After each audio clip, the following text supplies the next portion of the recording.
perhatian, kereta api Pakuba dengan nomor keberangkatan 90.9 FM, tujuan hati anda akan segera diberangkatkan. Mohon periksa kembali barang bawaan anda dan memasang earphone di telinga anda, karena acara selanjutnya akan segera dimulai.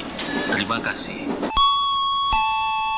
Assalamualaikum warahmatullahi wabarakatuh. Selamat pagi buat mitra Pakuba semuanya. Hadir lagi bersama Yuni pagi hari ini menemani mitra Pakuba semuanya seperti janji kita kemarin nih. Dan di pagi hari ini kita bakal bincang sehat lagi bersama Dokter Reni. Selamat pagi dokter. Selamat pagi. Selamat pagi juga. Gimana keadaan dokter hari ini, sehat? Alhamdulillah sehat ya. Semoga mitra Pakuba juga dimanapun berada sehat selalu ya. Dan di pagi hari ini nih buat mitra Pakuba semuanya seperti biasa bincang sehat kita nih. Nah, kira-kira apa yang bakal kita bahas pada pagi hari ini bersama Dokter Reni ya.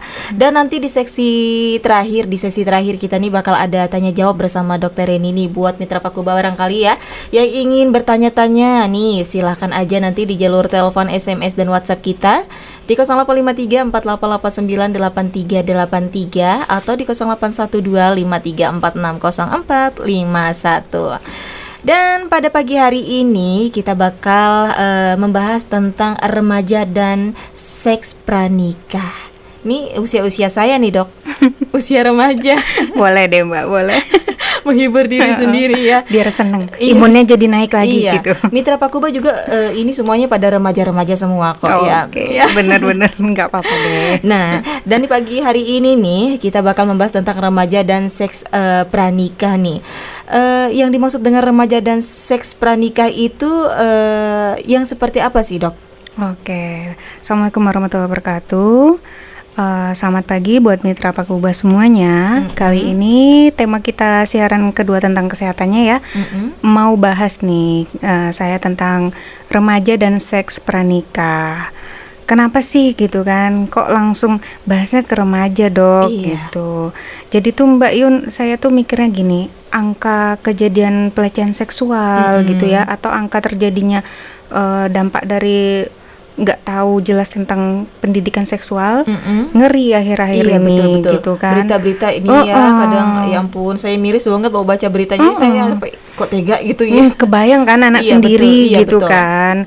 Makanya saya mikir kayaknya nih memang harus deh diangkat. Jadi harapannya tuh jangan sampai pendidikan tentang seks ini tabu. Karena kebanyakan di Indonesia ini kan kita kadang kayak ngerasa tabu ngajarin hal tentang pendidikan seks, padahal harusnya dari usia dini itu harus sudah diajarin. Iya betul. Buat anak itu, jadi anak itu harus tahu. Kayak saya contoh kecil ya, buat si anak kecil, anak saya kan umur 2 tahunan lebih nih, tapi dari awal saya sudah bilang tentang alat organ intimnya itu bukan kita samarkan namanya. Misal nih kalau alat kelamin pada perempuan vagina kan, kita harus bilang itu vagina.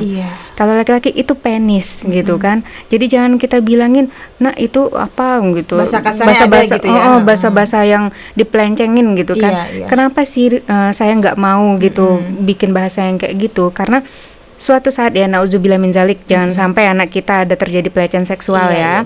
Suatu saat kalau misalnya teman sepermainannya atau orang yang nggak dikenal gitu kan, sekedar dia baru misal kebuka roh anak kita atau apa, nah nanti anak kalau nggak diajarin dibilang itu vagina atau apa, dia kan taunya cuman bilang ma gitu. Saya punya kan ada pasien yang gitu, anaknya bilang ma tadi roh adek itu kelihatan ini sempitnya gitu, dibilang kayak gitu kan. Kalau pas itu bejo kalau dia ngomong sama orang tuanya, kalau dilala orang tuanya dihubungin nggak bisa gitu kan, dia ngomong sama setelah dibujuk dia ngomong sama yang lain gitu kan, tapi bilangnya sempit, orang nggak tahu sempit itu apa gitu kan, karena bahasa dia sama ibunya aja yang ngerti, bahasa dia sama ibunya aja. Jadi saran saya tetap salah satu pendidikan seks dini itu ya, menyebutkan alat kelamin itu harus dengan bahasa yang memang bakunya. Biar dia terbiasa gitu. Karena dalam pelajaran nanti dia sekolah pun itu nanti ya di mana-mana dikenalkan itu gitu ya. Oke, ini kita masuk ke materi ya. Jadi itu yang memang kita harus memberitahu dari awal, ternyata dari kecil ya, dari dia kecil sudah mulai paham gitu ya dok ya. Betul. kebanyakan kan enggak gitu ya, kebanyakan dengan bahasa-bahasa yang lebih kayak lucu-lucuan, nggak Iya, boleh gitu ya. heeh. Oke, jadi itu ya buat mitra Pakubas semuanya, diajarkan dari dini ini pastinya buat anak-anaknya nanti. Nah, untuk berikutnya nih, perilaku seksual remaja SMP SMA. Itu yang seperti apa sih, Dok? Jadi gini, ini kan tentang seks pranikah pada remaja juga ya. Sebelumnya kita bahas tentang statistik nih, gitu. Jadi perilaku seksual itu remaja pada anak SMP SMA. Ini ada persentasenya Mbak Yun. Jadi itu 93,7% itu remaja-remaja ini pernah ciuman, pernah petting, terus pernah oral seks juga. Terus 62,7% remaja SMP itu ya Allah miris banget, nggak perawan. Iya, kebanyakan. Terus 21,2% remaja SMA itu pernah melakukan aborsi. Kan nekat banget kan kalau dia tahu dia salah, dia panik gitu kan. Terus dia ngambil langkah aborsi. Ternyata ada persentasenya 21,2%. Iya, betul. Dan yang ini juga yang paling sering banget nih, 97% itu pasti sudah pernah menonton film porno. Apalagi situs-situs kayak gitu kan Iya. banyak banget sudah didapat sekarang, gadget udah mulai itu gitu ya. Kan miris banget kan Iya, betul. kalau sampai kayak gitu. Jadi Mitra Pakuba ini sebenarnya apa sih gitu kan arti remaja ini buat kalian, Betul. gitu ya. Nah, jadi remaja itu yang masuk kategori usia remaja itu rentang usianya 10 sampai 19 tahun. Terus juga dia sudah salah satu bagian dari rantai siklus hidup manusia ya, karena dia berkembang. Juga peralihan dari masa anak-anak mulai beranjak menjadi dewasa. Terus di masa remaja ini sudah mulai mengalami masa pubertas atau akil balik secara bahasa agama ya. Juga dia masa-masa yang rawan dan kritis dari perkembangannya tadi. Terus emosi sama perilakunya dia belum stabil, masih kata orang bahasa kerennya ababil gitu ya. Ada juga ya ternyata bahasa kerennya ababil gitu. Iya, kan sering tuh ada yang bilang kayak Iya, gitu. betul. Itu pembahasan dari yang kategori remajanya. Terus tanda-tanda psikisnya si remaja nih apa aja sih? Iya, nah ini yang harus kita tahu nih buat mitra Pakubas semuanya, tanda-tanda psikis yang harus kita ketahui nih. Jadi tanda-tanda psikisnya itu dia sensitif, gampang banget tersinggungnya, gampang banget marahnya karena dia nggak stabil tadi emosinya ya. Terus juga dia biasanya irasional. Irasional nih gimana sih? Nggak nggak kayak masuk akal gitu loh. Dia ngotot banget tapi kekeh gitu kan. Tapi sebenarnya nggak boleh kayak gitu gitu loh. Ini remaja. Terus juga dia gampang stres biasanya karena nggak stabilnya tadi dan dia susah ngontrol emosinya dia. Juga jadi bikin stres, gampang stres. Terus dia itu sebenarnya pengen banget mandiri. Aku pengen bisa cari uang nih gitu kan. Aku pokoknya pengen punya duit sendiri gitu. Tapi dianya takut sebenarnya, masih kayak belum ready, belum siap gitu kan untuk bertarung fighting. Padahal nyari uang kan nggak gampang kan. Kejam loh memang dunia ini. Terus juga dia ekspresif. Memang benar-benar ya lagi ceria banget kayak gitu. Atau kalau yang tertutup banget. Betul. Terus yang paling utamanya sih sebenarnya selalu ingin tahu. Bahasa gaulnya sih kepo ya. Kepo. Bener.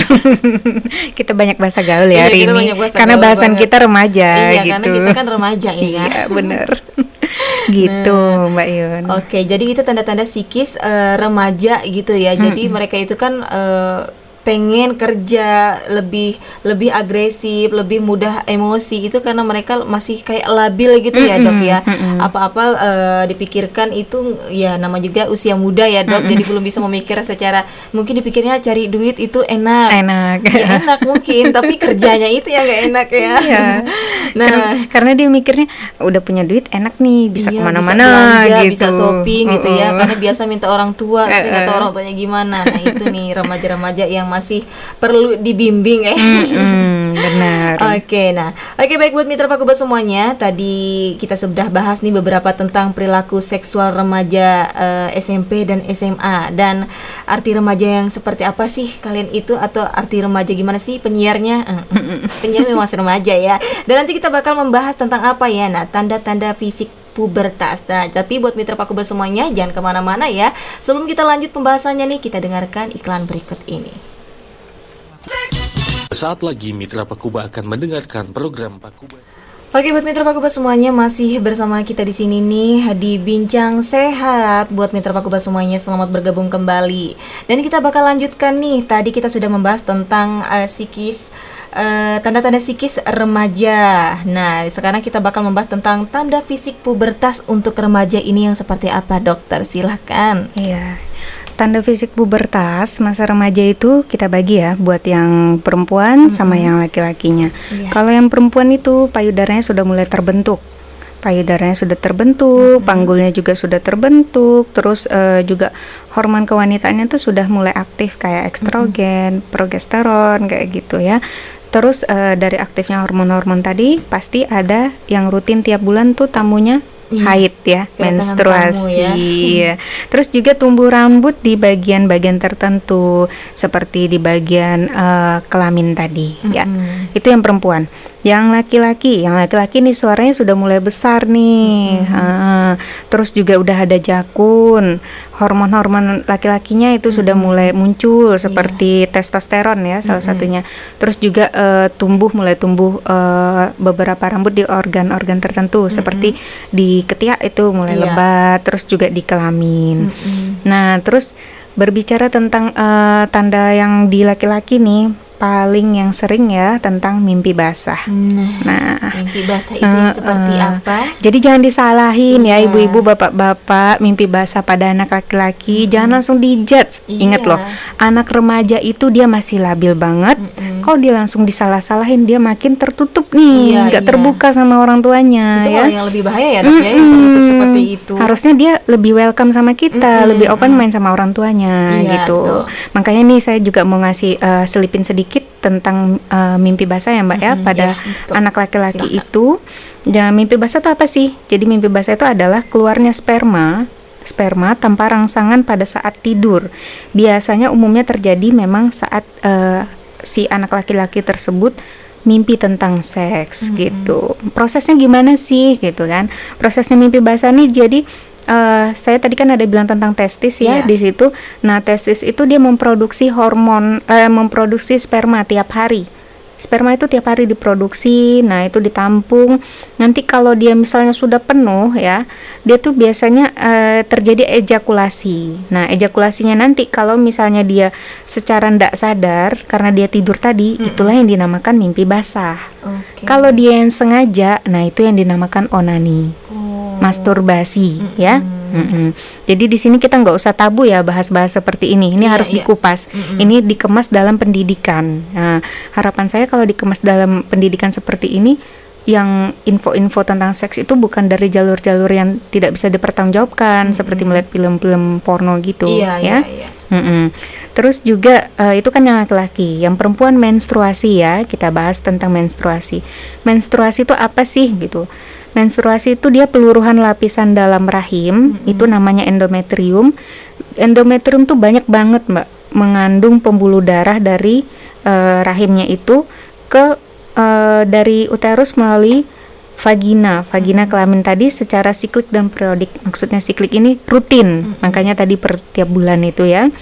Terus juga jadi dia tuh intinya dinding rahimnya mengalami penebalan dulu, mengalami penebalan. Setelah itu nanti ada dilepasin sel telur yang matang dan menunggu untuk dibuahi. Tapi kalau tidak dibuahi, akhirnya kan dinding rahim dan telur tadi luruh, makanya terjadi menstruasi. Kalau dia dibuahi, itulah yang terjadi tadi yang namanya kehamilan. Gitu. Itu bahas yang kehamilan tadi ya. Karena kan kalau dia dibuahi ketemu tuh sama sel spermanya laki-laki. Akhirnya dia terjadi pembuahan di situ, jadi terbentuk embrio, nempel di rahimnya tadi, akhirnya jadi bayi. Nah, terus faktor apa sih gitu kan yang mempengaruhi perilaku seks pranikah pada remaja ini? Ada dua nih Mitra Pakuba ya Mbak Yun juga. Ada dua, faktor internal dan eksternal. Internalnya itu apa aja? Dia ada rasa ingin tahu yang lebih tinggi. Terus ingin mencoba hal-hal yang baru. Dia pengen explore gitu kan, pengen explore.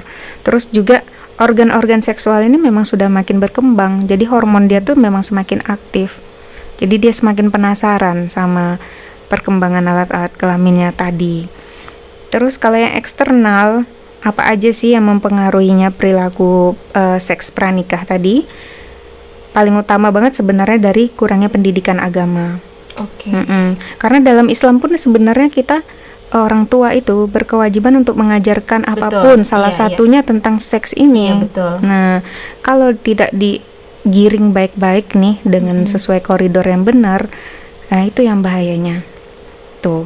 Terus juga paling sering banget lingkungan yang terdekat, Mbak Yun, selain keluarga, teman, Kebanyakan sih teman. Teman-teman sesama kayak kelompok tugas sekolah gitu kan. Nah kadang-kadang kan akhirnya kumpul-kumpul gitu ngerjain tugas, nggak taunya buka YouTube atau apa. Nah YouTube-nya nggak diaktifkan untuk penyaringan tadi, akhirnya kelihatan. Mereka penasaran, itu apa gitu. Gitu ya. Coba lihat. Akhirnya manggil lah teman-teman grupnya lain. Nontonlah sama-sama.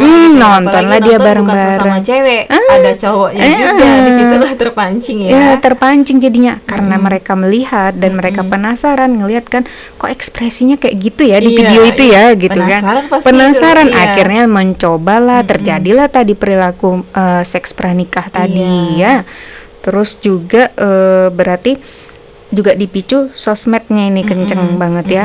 Apapun YouTube apakah video-video gitu. Dari orang tua sendiri juga apa nih, kenapa kok jadi orang tua sendiri dok? Nah gini bapak-bapak ibu-ibu di luar sana ya, terkadang orang tua lupa ngunci pintu pas sedang something dengan pasangan. Betul. Akhirnya si anak yang nggak sengaja ngelihat atau mikirnya gini, anaknya masih kecil kok, baru 2 tahun kok. Jangan salah. Kenapa saya bilang jangan salah? Walaupun dia 2 tahun, dia tertidur, fase lelapnya dia tuh belum langsung sepenuhnya tidur lelap loh. Di atas dari 3 jam dia pertama tidur, itu dia masih memorinya tuh masih mendengar begitu, masih kerekam gitu loh Mbak Yun. Nah, makanya juga ada disebutkan pisah tempat tidur anak dan orang tua itu. Gitu itu juga karena itu tadi sebenarnya. Kadang-kadang kan kita nggak sadar gitu kan, mikirnya anak tidur kok gitu. Tidur tuh bener tidur matanya. Telinganya nggak bisa tidur gitu ya. Telinganya dia belum masuk fase lelap. On terus malah telinganya gitu masih ya. Nah itu kan bahaya sekali. Makanya ternyata andilnya orang tua pun dalam memberikan hal yang seperti itu, dampak ke anak juga ada ternyata. Jadi benar-benar harus dijaga. Gitu ya. Kontrol pemerintah juga ya. Harapan kita sih pemerintah ada kerjasama juga deh, benar-benar disaring deh kalau dalam nampilin sesuatu gitu kan. Karena kan kasihan juga anak udah kita kekep udah apa gitu ya. Nggak taunya ternyata dari pemerintah pun ngelolosin. Makanya itu kadang dari mereka main HP ada iklan-iklan seperti yang lewat gitu kan, kayak mau download games atau apa segala macam, pasti itu ada dok iklan-iklan yang seperti itu. Jadi ngelihat yang anak kan ngelihat itu apa gitu apa segala macam kan pasti bertanya kan, mau dibilang nggak boleh apa segala macam sudah di depan mata gitu ya. Kalau sudah di depan mata gitu Mbak Yun, jadi jangan langsung tiba-tiba sini gitu, jangan. Dampingin anak. Saya pernah ngomong sama teman yang psikolog ya. Ternyata kalau udah telanjur kayak gitu, kita dampingin anak. Kita jangan kelihatan nih gugupnya gitu, jangan kelihatan paniknya, gak usah dampingin. Takutnya dia makin penasaran gitu ya. Dampingin nanti, abang lihat apa gitu kan? Ya itu tadi ada iklan rumah, itu iklan apa ya gitu. Iklan apa tadi? Nanti ada iklan lagi mah. Dia karena percaya nih sama kita kan, ngerasa kita temennya, sini coba mah duduk mah. Kita udah dapat kepercayaan dari dia kan. Yuk mama duduk gitu, ngeliatin. Oh iklannya mana bang? Itu loh mah. Pas dilihat, oh iya. Udah selesai iklannya, stop dulu itu HP, terus bilang, abang tadi ngeliatnya kayak gitu, terus gimana nih yang abang rasain? Aneh kan mah gitu. Pasti dia bilang, iya, anehnya kenapa gitu kan? Iya, itu ngapain om sama tantenya gitu. Kayak gitu. Iya, abang penasaran ya? Iya mah gitu. Terus bilangin sama anak, itu abang tahu nggak dia suami istri atau enggaknya? Itu menurut abang dosa nggak kayak gitu? Harusnya mama sama papa aja ya, maksudnya yang benar yang udah nikah gitu kan, dia mikirnya. Berarti nggak boleh kan ya bang ya? Iya. Nanti kalau dilihat-lihatin gitu bahaya ya bang ya. Iya mah bahaya tuh kan, malu gitu kan, Iya. saru gitu. Nah, abang tahu kan itu tadi nggak boleh untuk kayak gitu. Itu hubungan seperti itu hanya boleh untuk suami istri, tapi harus yang sudah ikatan pernikahan ya bang ya, Iya. gitu. Selipin sedikit-sedikit, Bisa kasih selipin. pengertian dikit-dikit gitu ya, tipis-tipis Pelan-pelan, gitu. nggak apa-apa. Intinya lebih sering kita berkomunikasi dari anak, dengan anak, walaupun masih usia dia kategori belum masuk sekolah Iya. SD gitu, nggak apa-apa. Dia semakin memahami kosakata dia pun semakin banyak Mbak Yuni, dan dia lebih bisa gampang terbuka sama orang. Iya. Jadi dia bisa menyampaikan gitu. Itu saran Kadang saya. kita sebagai orang tua sudah memberi yang kata-kata yang baik, tapi di luaran sana namanya dia berteman, sekolah apa segala macam ya dok ya. Kadang apa yang kita sampaikan itu kadang dapat dari mana kata-kata itu, dari teman katanya itu kayak gitu. Kadang lebih banyak anak seperti itu. Anak saya sih kadang kayak gitu. Dapat dari mana mas? Jadi saya bilang nggak boleh kayak gitu. Bilang sama temannya nggak boleh ngomong seperti itu. Kadang saya ngasih pengertian seperti itu dok. Nggak bolehnya tapi dilanjutin Mbak Yun, dijelasin kenapa iya. sih nggak bolehnya. Mitra Iya. Pakuba juga gitu, kenapa nggak bolehnya, jangan langsung bilang nggak boleh, jangan Iya. gitu, jangan sampai gitu, harus dijelaskan, Iya. jangan karena ini Iya. gitu. Memang kadang memang dijelaskan dengan seperti itu, karena dia was bertanya, memang kenapa nggak boleh? Karena dia sendiri bertanya, memang kenapa yang nggak boleh? Ya, kita jelaskan gini, kalau kita gini nanti bilang sama temannya kayak gini ya, Iya. kata mama sama ayah nggak boleh karena gini. Oh iya, itu beneran disampaikan loh. Namanya anak-anak polos, Polos, ya. Dia ya. lebih yang seperti itu dia lebih jujur. Makanya kayak benar. apapun caranya anak itu kalau ada apa-apa dia nyampaikan ya harus jujur, taunya dari siapa gitu. Nanti sampaikan anak nyampaikan lagi sama temannya. Benar. Nah, gitu. jadi itu ya buat Mitra Pakuba semuanya, sudah kita jelaskan sama dokter ini juga pastinya ya tentang proses remaja, tentang mimpi basah. Mimpi basah itu bukan yang mandi ya. Takutnya salah pengertian. Mimpi basah itu yang seperti apa sih dok? Masa dikira nanti tidur Mandi. mandi gitu, itu dibilang mimpi basah. Bukan. Mungkin sebagian Mitra Pakuba nggak ngerti, mungkin ya masih remaja-remaja kan, apalagi pendengar kita kan bukan hanya kalangan remaja, masih anak juga, pelajar gitu, SMP dan madrasah gitu ya. Mimpi basah itu bukan mandi basah ya. Nah tadi sudah didengarkan penjelasan dari dokter ini, dan nanti kita bakal membahas nih berikutnya nih tentang dampak secara fisik dan secara psikologisnya ya. Nah, jadi buat Mitra Pakuba semua jangan kemana-mana, tetap stay tune aja di 90.9 Pakuba FM. Sebelumnya kita dengarkan dulu berikut ini. Oke, buat Mitra Pakuba semuanya, masih bersama kita berdua nih, bersama Yuni dan Dokter Reni nih. Masih kita membahas tentang siklus remaja sih ya, bincang sehat kita pada kesempatan pagi hari ini. Dan kita bakal lanjutkan nih tentang apa tadi lupa lagi sampai Dampaknya. remaja dan seks nikah nih. Dan kita lanjutkan pembahasan kita di pagi hari ini di segmen terakhir sebelum kita tanya dan jawab. Nah, dan kita bakal membahas tentang dampak secara fisik dan secara psikologisnya gimana nih dokter Reni? Dampaknya dari tadi yang seks pranikah ya, sebelum menikah tadi pada remaja, yang secara fisik pasti terjadi kehamilan yang tidak diinginkan. Awalnya coba-coba, nggak taunya karena ketemu si sel telur dengan si sel sperma laki-laki, terjadi deh pembuahan di dalam. Akhirnya tiba-tiba hamil, dianya nggak tahu, kaget kan jadinya. Terus karena kaget tadi, nggak mau kayak gini, malu gitu kan, belum nikah nih, Iya. dilakukan aborsi. Aborsi. Ternyata banyak tuh jadinya ngelakuin aborsi. Terus juga selain itu ada penyakit menular seksual.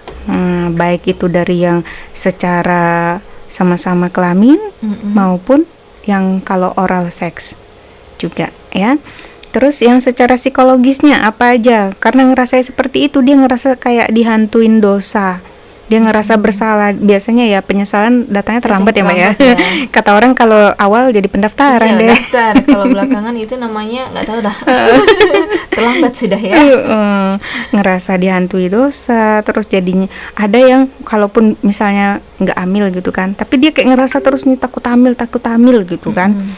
Juga ada kalaupun dia ternyata hamil, terus jalan diskusi dari kedua belah pihak, keluarga laki-laki dan perempuan tersebut, orang tuanya bilang udah nikah gitu kan, nikah, terjadi nih memang nikahnya, tapi dia ada lemahnya ikatan kedua belah pihak.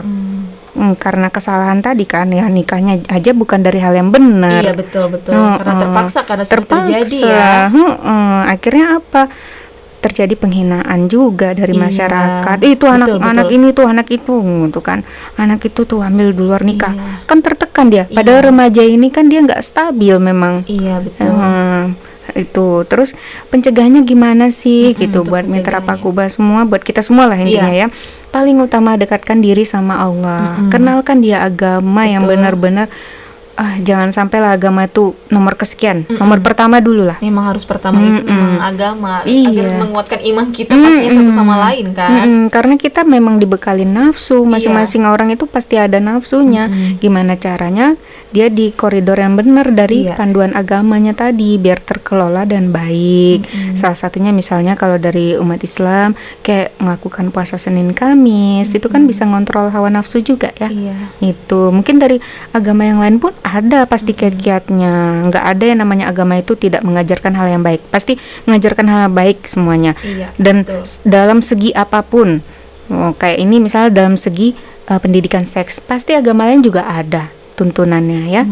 Gitu. Terus juga pendidikan kesehatan tentang kelaminnya itu harus dikenalkan lebih dini, lebih awal. Jangan saat mau nanti masuk remaja ya. jangan Iya. sudah mulai aba-aba. Cuman nanti kita kan bisa tuh cari panduan ya, dalam umur segini kita apa dulu. Kayak salah satunya contoh kecil yang saya bilang tadi, pada usia kayak anak-anak saya tadi 2,5 tahun Iya. lebih, itu sudah mulai kenalkan ini nama alat kelaminnya. Kalau laki-laki penis ya dek ya, kalau perempuan vagina ya dek ya, itu payudara namanya gitu. Sambil mandi itu kan sambil dijelasin. Jadi dia biar tahu. Iya. Terus juga harus kita pandu nih, lebih selektif dalam memilih temannya. Namanya orang tua pasti punya feeling kuat deh. Iya, pasti. Pasti punya feeling kuat. Nanti kalau kayak pas main teman-temannya ke rumah pasti jadi tahu. Nanti pas pulang kita kasih pelan-pelan dekatin anak. Dek itu kayaknya ini ya nak ya. Jadi nanti mainnya hati-hati ya, gitu kan, kasih tahu. Pokoknya dia diajak diskusi. Anak itu dia ngerasa lebih dihargai kalau kita ajak diskusi. Iya, diajak Jangan ngomong kita baik-baik otoriter. gitu ya. Kalau kita otoriter, nah kamu tuh harus ini, nggak boleh ini, nggak boleh itu ya. Pokoknya mama, papa nggak mau tahu, ibu, ayah nggak mau tahu, kamu nggak boleh ini, nggak boleh itu. Itu demi kebaikan kamu. Nah itu jangan kayak gitu. Dia makin tertekan, dia semakin nggak mau terbuka sama orang tuanya. Gitu. Terus juga ditingkatkan lagi nih kegiatan-kegiatan yang bersifatnya positif, tadabur alam misalnya salah satunya sambil diawasin gitu kan, itu hal-hal yang positif. Atau dia hobi apa, dia nih si anakku nih hobi itu pokoknya mau naik gunung gitu, Iya. atau sepedaan nih, arahin aja Iya. sambil didampingin tuh Tapi hal positif. didampingi, Gitu. Intinya sekali lagi didampingin. Pengawasan dari orang tua dan orang terdekat. Misal si anak nggak tinggal sama orang tua gitu kan, atau kedua orang tuanya sibuk Iya. gitu, bekerja atau hal lain, pasti ada kan tinggal sama siapa. Nah itu sambil kita pantau, kita kasih tahu gitu ya. Iya. Intinya pengawasan. Pengawasan dari orang tua itu lebih penting ya. Penting. Karena kalau ada apa-apa otomatis orang tua yang disalahin kebanyakan orang. Kenapa nggak dari awal kan orang tua, kenapa nggak dilajarin, kenapa tidak didampingi gitu Benar, kan ya. benar. Oke, jadi buat mitra Pakuba semuanya ya, untuk pencegahannya, jadi kita sebagai orang tua harus dari dini mengajarkan anak-anak kita bahasa-bahasa yang memang harus mereka ketahui, anak-anak kita ketahui daripada terlambat nantinya kan. Iya. Masa depan mereka nanti nggak sampai ke jenjang berikutnya, Kan kasihan. kan Orang tuanya kasihan. juga tertekan mesti kan Iya. kalau ada kasus seperti itu anaknya. Usia remaja kan itu kan usia dimana mereka masih suka hiburan, masih bersama teman-temannya ya, dok, ya, Senang-senang masih gitu. bersenang-senang. Takutnya di usia remaja mereka harus punya anak, Nah, suami kasihan. sama-sama sekolah, kadang ya Iya. pekerjaan juga serabutan Iya. gitu ya, karena kurangnya yaitu pendidikan kita pastinya. Nah, oke buat mitra Pakuba semuanya yang ingin bertanya nih seputaran remaja dan seks pranikah nih, bisa langsung aja di jalur telepon, SMS dan WhatsApp di 085348898383. Tapi sebelumnya sudah ada yang bergabung nih di jalur SMS dan WhatsApp nih pastinya, tapi sebelumnya kita dengarkan dulu ya iklan berikut ini. Baik buat mitra Pakuba semuanya, tidak terasa sudah ya 45 menit tinggalkan pukul 9 pagi. Tenang aja, kita lewatkan jamnya buat mitra Pakuba semua yang ingin bertanya nih di segmen terakhir kita nih ya, pastinya di jalur telepon, SMS dan WhatsApp kita nih. Sudah ada yang bertanya, tapi kita pilih ya pertanyaannya ya. Nggak semua ya. Takut-takutnya nggak cukup ya. Nanti lagi. Nih ada, anggap aja Mawar ya dok. Oke, Anggap siap. aja si Mawar. Perempuan ya, Iya, berarti perempuan. ya. Dokter, saya setiap datang bulan selalu nyeri di bagian perut dan pinggang. Itu berbahaya atau tidak dok? Kadang-kadang bisa sampai lemas setiap datang bulan. Terima kasih Bu Dokter dan Kak Yuni. Terima kasih kembali. ABG ya berarti Iya, ini iya, kategorinya kayaknya ABG. Masih ABG. ABG lah kita anggap ya. Mbak Mawar. Iya. Sebut saja Mawar gitu. Sebut saja Mawar ya. Ya, jadi gini Mbak Mawar ya. Kalau kita pas lagi menstruasi, lagi haid itu ngalamin keluhan yang seperti Mbak Mawar bilang gitu kan, sakit perutnya sampai ke pinggang, bahkan sampai lemas. Iya. Itu sama kurang lebih seperti yang saya jelaskan pada bincang sehat pertama kita, sesi pertama itu namanya dysmenorrhea. Dysmenorrhea itu hal yang lazim terjadi pada semua perempuan, tapi memang tidak semua perempuan mengalami seperti itu. Iya. Nah, terus pertanyaannya, hal yang seperti apa nih yang dia kategorinya harus ditangani? Masa iya kayak gini nggak ditangani Iya, gitu? Jadi dia nanti ada digolongin lagi ya Mbak Mawar ya, digolongkan lagi. Dia tuh kategori dysmenorrhea-nya berat atau enggak? Beratnya seperti apa dok? Salah satunya pernah sampai pingsan. Ada pasien saya yang seperti itu, sampai pingsan, pucat semua, keringat dinginnya keluar semua. Itu saya alami juga dok. Iya. Sampai sekarang. Oh Iya. ya Allah. Tapi ini lebih berkurang daripada dulu sebelum nikah gitu. Oh sebelum, Iya, sebelum nikah parah banget saya sampai nggak bisa ngapa-ngapain. nggak bisa ngapa-ngapain Iya. ya. Tapi kalau dia selama misalnya nggak sampai ke pingsan, kategori lumayan bukan kategori yang berat banget, itu minum obat pereda nyeri atau bisa nih Kiranti. Itu juga bisa jamu-jamu yang dijual itu bisa ya dok? ya kayak Kiranti itu kan Oh, udah jelas Kiranti, itu ya. Atau kunyit asam bikin Oh, sendiri iya. gitu kan. Itu bisa diredakan dengan seperti itu, terus istirahat. Terus bisa juga nih Mbak Mawar, air diisi air hangat ke dalam botol kaca, terus kayak gelindingin gitu di perut. Nah, itu lumayan meredakan, nggak apa-apa. Tapi kalau sudah menurut Mbak Mawar itu kategorinya, ini pokoknya berat dok gitu, ya harus cek periksa ke dokter.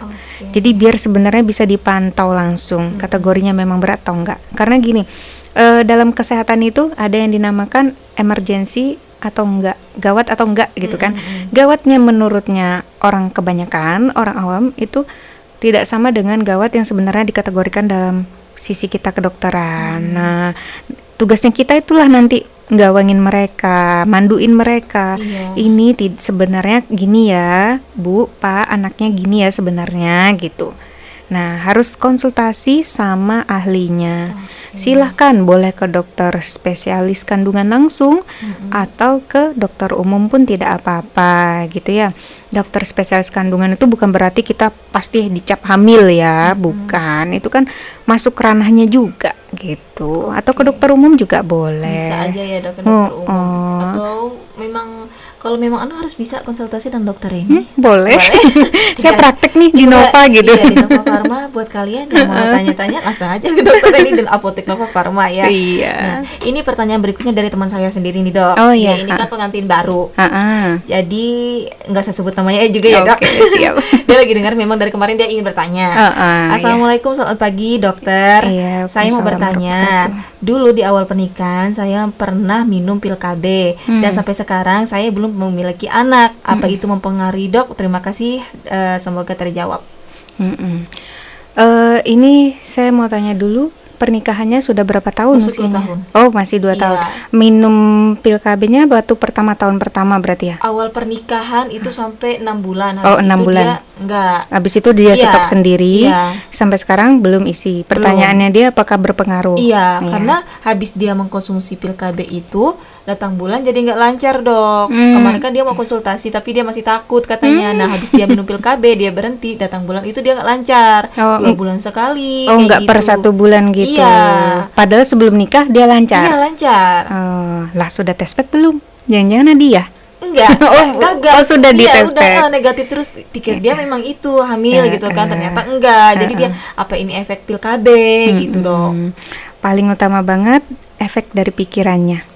Kenapa sih saya bilang efek pikirannya? Dia kan kepikiran nih, satu sisi dia pengen hamil kan. Nah, tapi satu sisi yang lain dia kayak ngerasa ada kayak bersalah minum pil KB dulu gitu kan. Jadi kayak ngerasa ini karena ini enggak ya, karena PKB enggak ya. Memang kalau kita setelah ber-KB itu nanti mempengaruhi hormon-hormonnya kita, hormon-hormon seks pada perempuan tersebut. Namanya aja KB, mesti KB-nya bukan KB yang IUD. Kalau IUD kan dia kategorinya bukan yang mengandung hormon nih Mbak Yuni ya. Bukan mengandung hormon. Nah, otomatis dia biasanya setelah lepas bisa aja langsung hormonnya kembali bagus gitu kan. Tapi kalau dia kayak suntik, pil gitu kan, atau yang diimplan, itu semua mengandung hormon. Mengandung hormon, otomatis tubuh butuh waktu nih untuk dia menyesuaikan kembali seperti sebelumnya. Dia butuh waktu. Jadi banyak kemungkinan ya. Mbak siapa nih kita bilang? Mbak Melati. Tadi Mbak Mawar. Ayo aja. Soalnya dia lagi dengerin sama suaminya. Oh iya. Jadi banyak faktor ya. Bisa salah satunya tadi yang si hormonnya lagi adaptasi lagi kembali dengan tubuhnya. Bisa karena dari pikirannya tadi. Karena untuk terjadinya hamil itu kita benar-benar harus rileks, ya, harus rileks. Jadi kalau misalnya mbaknya pengen banget nih untuk program gitu kan, program hamil, bisa langsung ke ahlinya, ya, bisa ke spesialis kandungan. Lebih baik konsultasi dari sekarang ya, Dok, daripada bertahun-tahun gitu karena ya. Dan jangan lupa nih, kalau konsultasi program hamil ini harus berdua ya, suami istri, suami karena kan istri. harus kerja tim, nggak mungkin ujuk-ujuk kita si perempuan aja ujuk-ujuk langsung hamil, nggak kayak gitu. Makanya saya pun kebetulan, ini saya selipin dikit ya Mbak ya, bukan maksudnya promosi atau gimana. Makanya pasien saya yang kebetulan beliau itu mau program hamil, itu pasti saya bilang bawa ya suaminya gitu. Karena kalau sama-sama tahu ya, Dok. nanti itu diperiksa soalnya suaminya dan istrinya. Nanti juga dari sana saya lihat juga kategori yang memang dia harus melakukan pemeriksaan lanjutan atau tidak.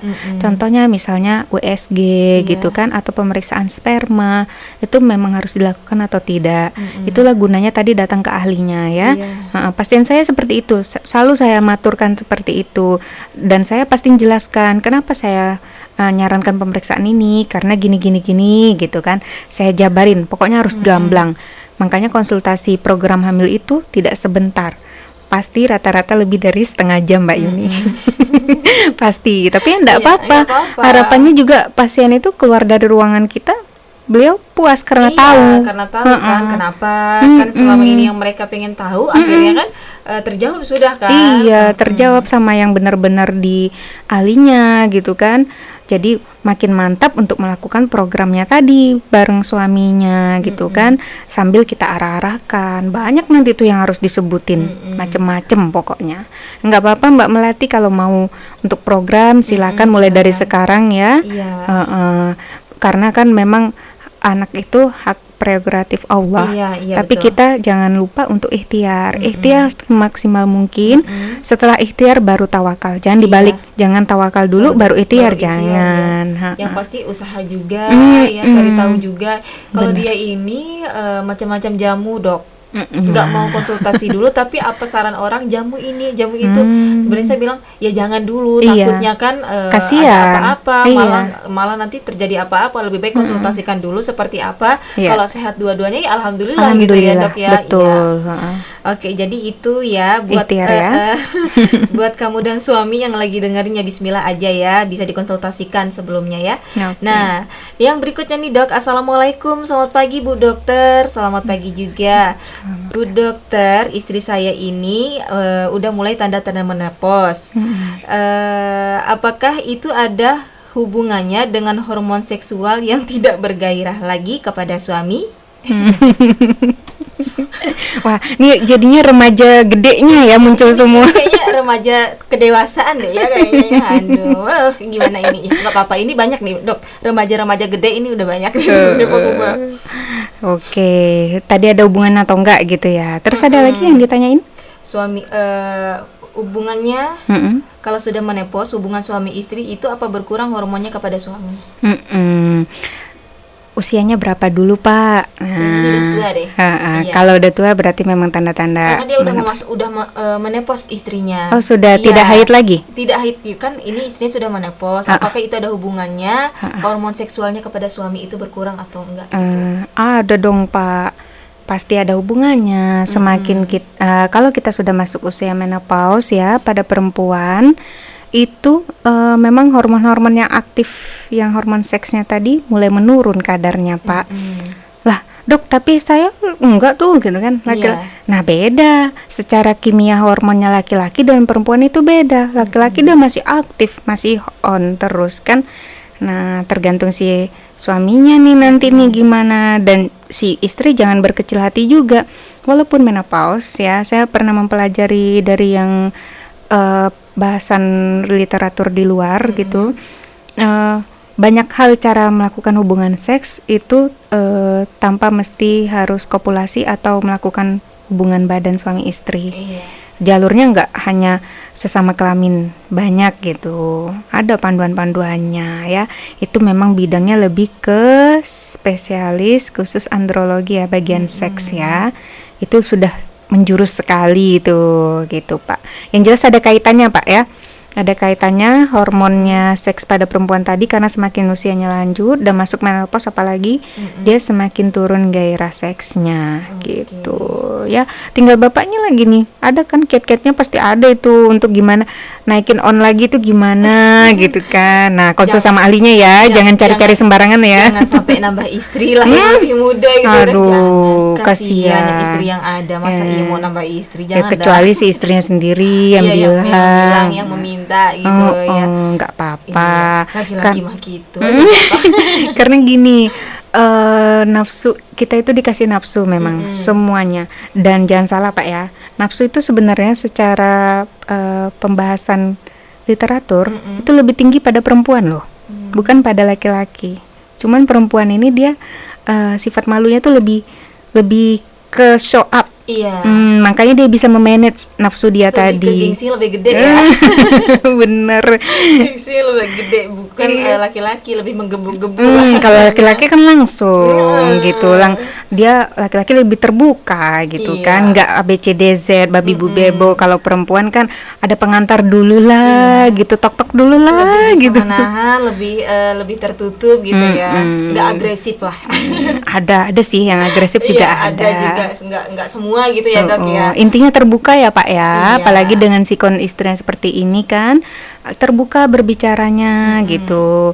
Kalau misalnya takut terjadi penghakiman salah satu sisi, salah satu pihak, ke dokter deh untuk bawa konsultasinya bareng-bareng. Jadi nanti bisa diarahkan dengan bahasa yang enak didengar, yang bahasanya tidak menjudge salah satu. Jadi kan biar antara hubungan bapak dan istri itu tetap harmonis. Harapannya kita kan kalau nikah bukan sehidup semati ya, bukan gitu, tapi sehidup sesurga dong. Amin. Nggak cuma sebulan, seminggu gitu ya dok ya. Gitu Pak. Iya, jadi itu ya Pak ya. Jadi harap dimaklumi perempuan itu ya Pak ya. Kadang kedatangan tamu, kadang tamunya nggak datang-datang. Berarti ya seperti itu. Sebegitu spesialnya perempuan gitu ya Pak ya. Masya Allah banget. Iya. Satu pertanyaan lagi ya dok ya. Iya, siap. Anak saya berusia 10 tahun, tapi anak saya sudah datang bulan dok. Itu gimana? Apakah terlalu subur dok? Terima kasih. 10 tahun, nggak apa-apa Bu. Jadi kalau dulu memang kayak usia SMP, dia baru kelas 3 SMP baru haid. Kalau zaman dulunya banget ya. Kalau sekarang rata-rata usia SD. anak itu SD sudah haid. Nggak apa-apa Ibu.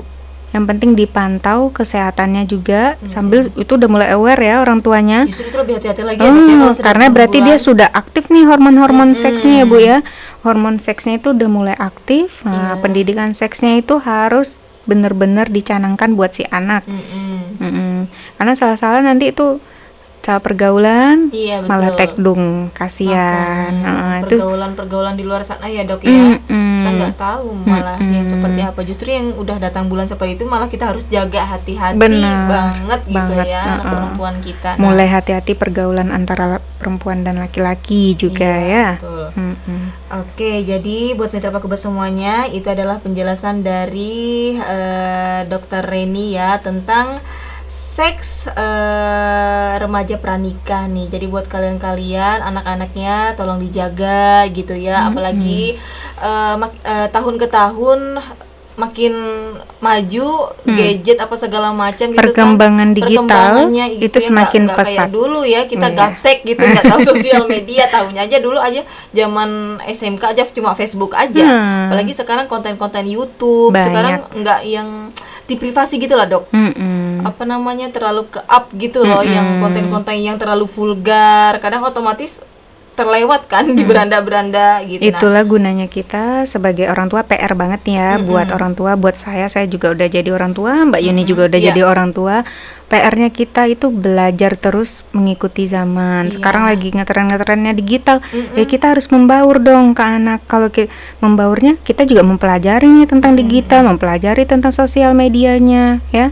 Tetap ikut, kita nggak ada salahnya kok kita punya Facebook. Masa kadang kan bilang nih, udah tua tuh ayahnya kamu gitu kan. Iya. Tapi kok main Facebook, main TikTok gitu ya. nggak apa-apa. Iya nggak apa-apa karena kita memantau lewat sosmed juga kan Dan anak-anak kita akhirnya gimana. anak kan ngerasa orang tua aku nih gaul nih gitu. Iya, makanya itu kita tidak bisa memantau dari yang terlihat gini kan, kita nggak tahu dari sosmed pun kita harus memantau juga apa aja yang mereka lakukan di sosmed, apa aja yang mereka posting gitu. Benar, gitu. Oke, buat mitra Pakuba semuanya, semoga bincang sehat kita pada pagi hari ini bisa bermanfaat buat mitra Pakuba. Tetap ambil sisi positifnya, buang sisi negatifnya, tetap jaga selalu anak-anak kita agar masa depannya lebih berkualitas lagi. Iya. Yang pastinya ya buat mitra Pakuba.